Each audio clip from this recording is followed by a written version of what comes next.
الله أكبر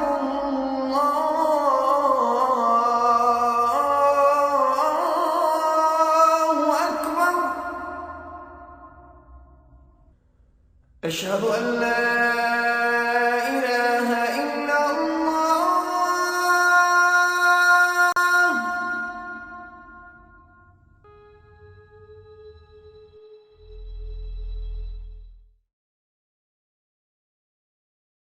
My name is Fay Beydoun. I'm the Executive Director of the American Arab Chamber of Commerce and also the CEO of Tijara. I am very active in the business community, also the political community. Okay. How do you see Muslims community role in America? I see Muslim roles as growing. We've always had our challenges with people that did not accept Muslims, but at this point in time, I think that we continue to grow, we continue to hold very prominent positions, and we continue to see more and more Muslims reach higher and higher and higher. Okay. Ma'am, would you like to tell me what's the American dream is all about? Everyone is talking about it. What's this? The American dream is coming to the United States of America and having the ability and the freedom to make your own choices. Whether it's a choice of to wear the hijab or not to wear hijab. I'm a proud Muslim, but yet I choose not to wear the hijab, and I'm afforded that liberty in America. There are plenty of women that choose to wear the hijab, and that is their right, and they are accepted by many Americans and by many people here. So the American dream is having that fire within you to want to accomplish and achieve more and more, and where America provides you with that opportunity to do that through your hard work, your vision, your waking up every morning and say, this is what I'm going to do. Okay. What do you say about it? I mean, Muslims, are they free to practice their religious activities or performing their religious activities? I mean, are they free to go and to do whatever they want? They are. We have mosques all around us.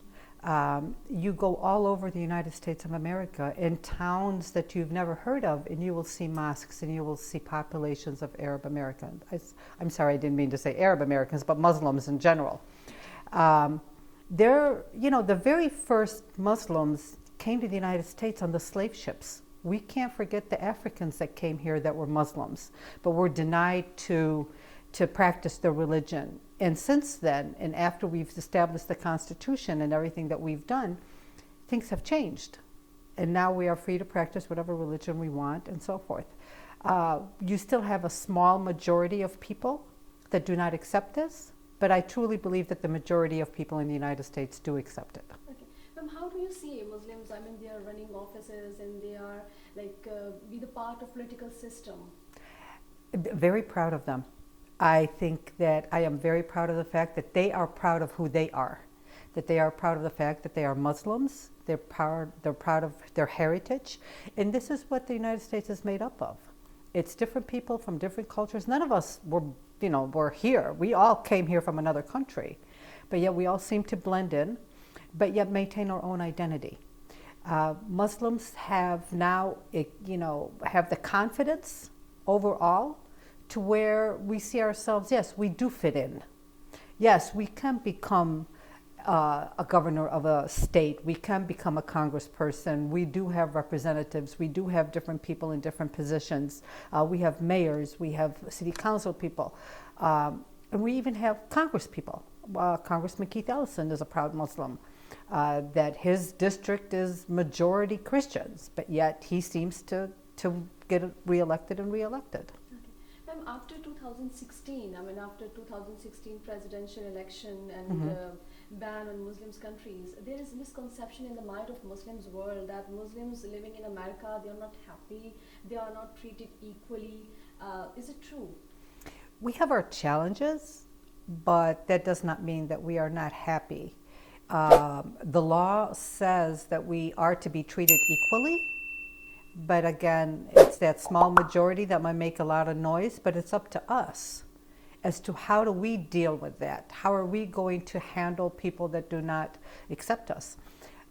From my past experiences, the best way is to talk to people And you tend to break a lot of stereotyping because they see you as just one of them. We have the same concerns as every other American, which is providing health care, having a good home, having a good job. The same concerns that every other American has, a Muslim American has. Ma'am, have you ever thought that if you were born or if you were in other country, you could have be more privileged or you could have done much better?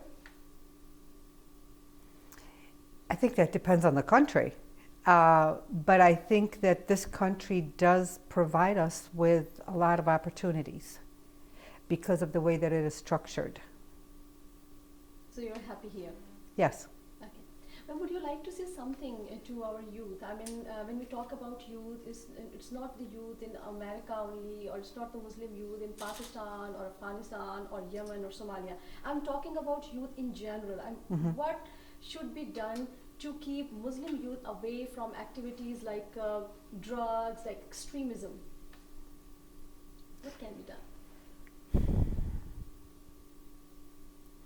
I think that our clergy, our religious leaders, need to change their attitudes as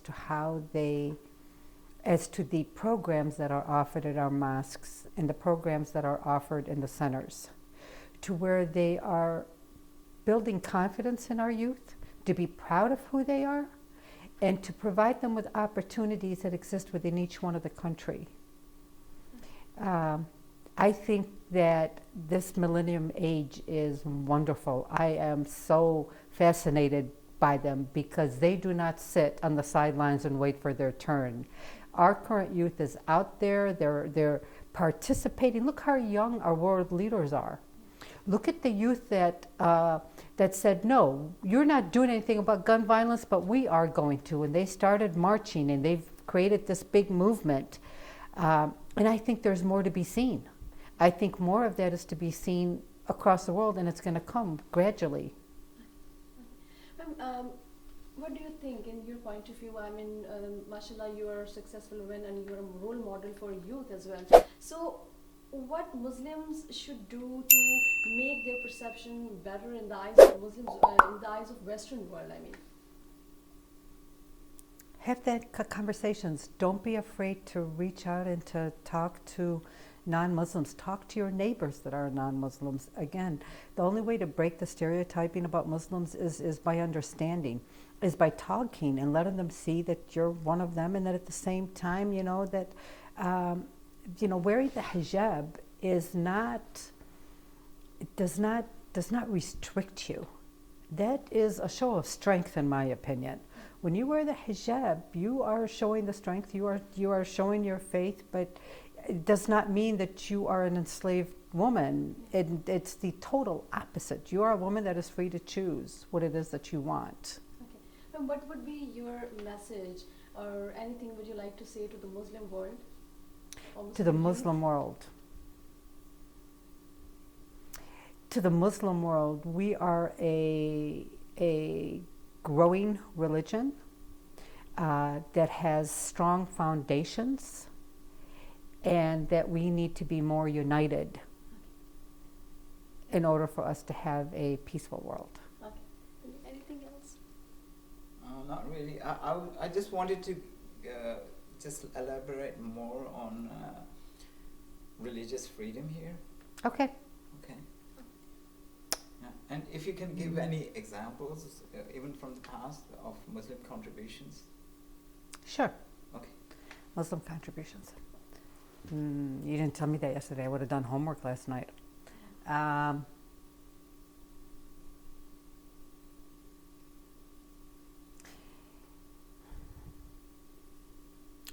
Freedom of religion is one of the greatest liberties that the United States of America has.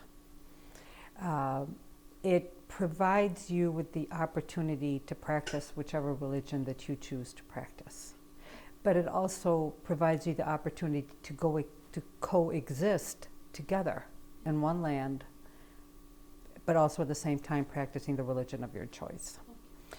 This is something that is not easily established, that is not easily done, but yet it does exist, and it does exist in a very positive way in the United States. Muslims have had tremendous amount of contributions to the United States.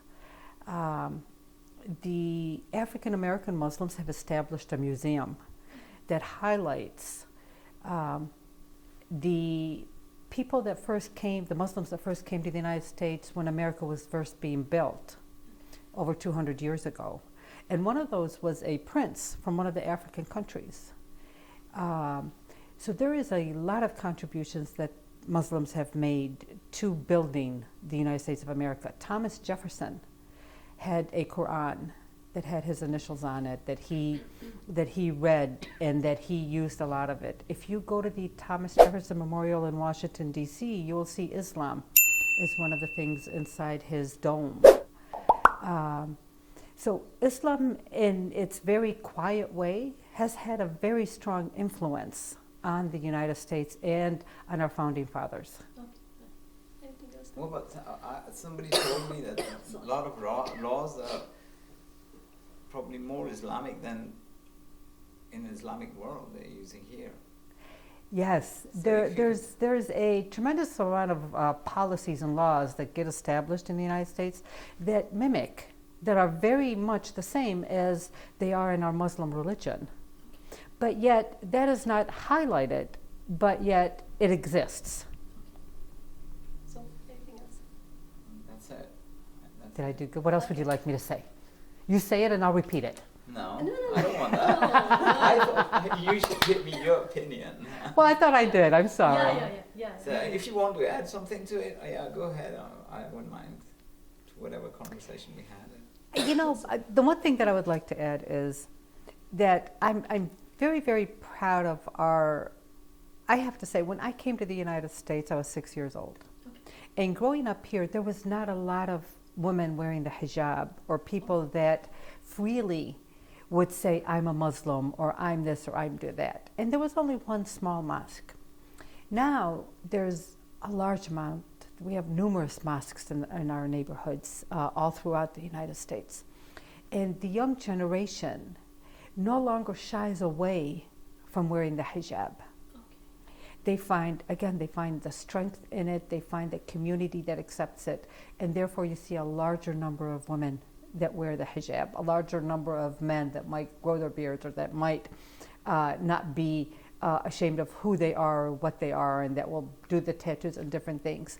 And that just goes to show the acceptance that the United States has. And so we can say that American society is a tolerant society. They accept our values. They accept Muslims' way of life. And it is, and we have to remember that our founding fathers established our Constitution based on this, based on the freedom of religion.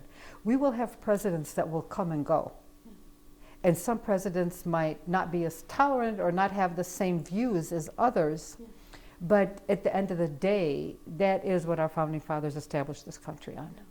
Thank you so much. Thank you. Thank you.